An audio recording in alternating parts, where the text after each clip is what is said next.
and in this real estate video, I'm going to be teaching you the grandeur, the wonder, the mystifying nature of cap rate.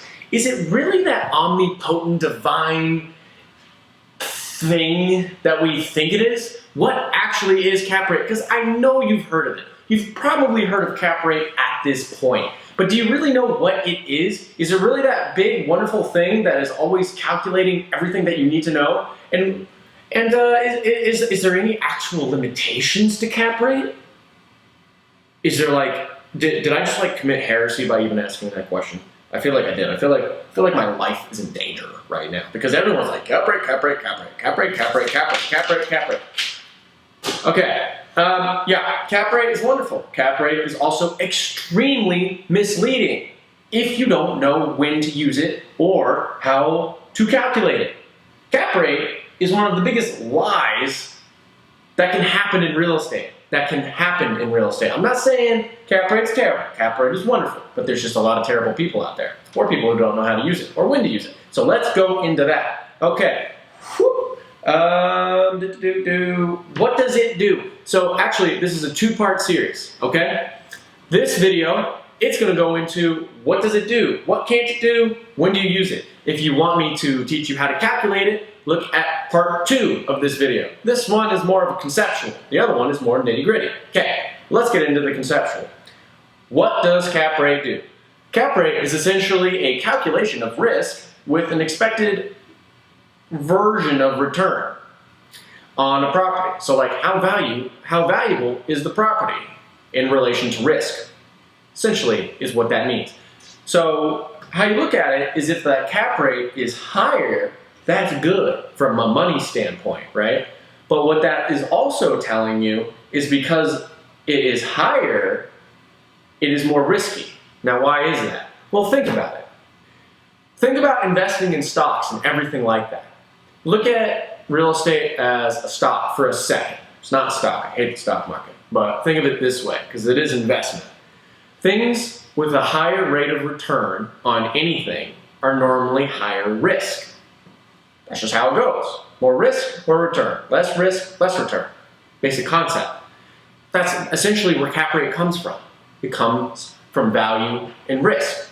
So, what you're really trying to get from cap rate, once you've done your due diligence and all the other numbers, is how much money, how much value can you get by acquiring this asset, and how can you mitigate those risks? Are those risks in your head? Are those risks just on a piece of paper, or are they real?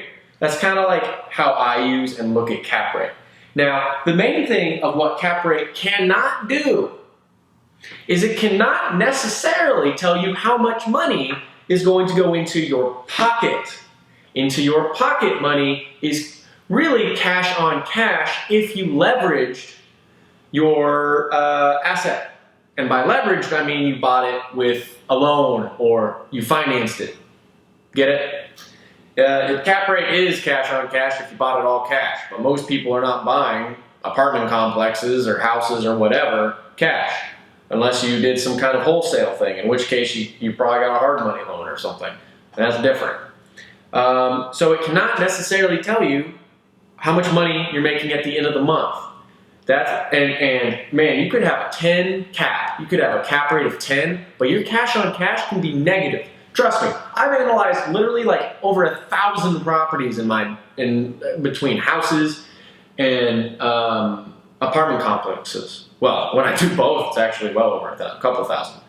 And it's just, I've seen 10 caps in negative cash flow. It's crazy. So just keep that in mind. I got another video I'm going to do on cash. Watch that. Totally different worlds. Don't do that. Here's another thing. When do you use it? You really want to use cap rate like in the beginning. Cap rate is a really good, quick way to like look at a property and be like, that might be valuable. Because here's the thing. Time is finite, right?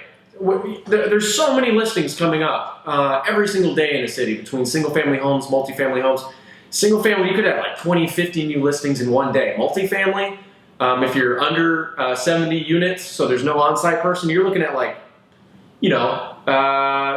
5 Anything above that, a couple of weeks usually, depending where you are. So like, you don't have all day to do the due diligence on every single thing. So this is a good, quick way to discover if there's any value in this whatsoever. So that's the real way to look at it. But here's the thing, guys. Here's the big thing. Because you might have known all that. Maybe you did, maybe you didn't. But the main thing with cap rate is so much of it is not based on facts. It's not based on actuals. It's based on pro forma. And I'm saying that's what it's based on in practice and what's actually going on. Because here's the thing. Salesmen and people who want to sell their properties want to make that cap rate look really, really high. And if you're very excited, or if the market in general is eating up multifamily or something like it is right now, people are more willing to believe these high cap rates. And so if you don't know how to actually calculate a cap rate and then have the emotional maturity to actually seek out the correct numbers, aka the truth, you might be setting yourself, well, you might as well take your money and just light it on fire. Because you will start finding all these great deals because you are not being truthful to yourself when you're looking at these sales packages. Look, you need to look at those sales packages like there's a good chance that they lied. Don't treat the broker or whoever like they lied, because you're being a little mean. People do that.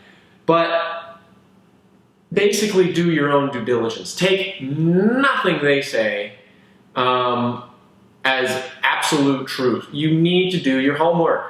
How are you going to ace the test? How are you going to get an ace building if you didn't do your homework? I mean, honestly, like, yeah, there's going to be some people who luck out. Some people are just going to circle C on their Scantron when they're doing a test, and somehow they got a 95%, and they got an A. Yeah, congratulations, 1%. For the rest of us who don't have a four-leaf clover in our pocket, I'm going to really suggest do your homework and make sure. Look, I always spout about being passionate in real estate, but here's the one area you just got to be stone cold sober about. And it is when you calculate cap rate and you tell yourself how much cap rate is truly relevant in this. And then you will calculate that as soberly as possible. Now, that's basically the end of my cap rate rant. So, if you still want to learn how to actually calculate the thing, go to part 2 of cap rate, where I'm going to cover everything on cap rate and how to actually look at it and how to actually get those numbers. Super serious stuff, guys. It's for real. If you like this, please subscribe. If you got any more questions on this, the conceptual end of cap rate, any stories you got, hey, put it in the comments. Yeah, let's do that. Okay, see you in part 2, guys. Have a good one. Bye.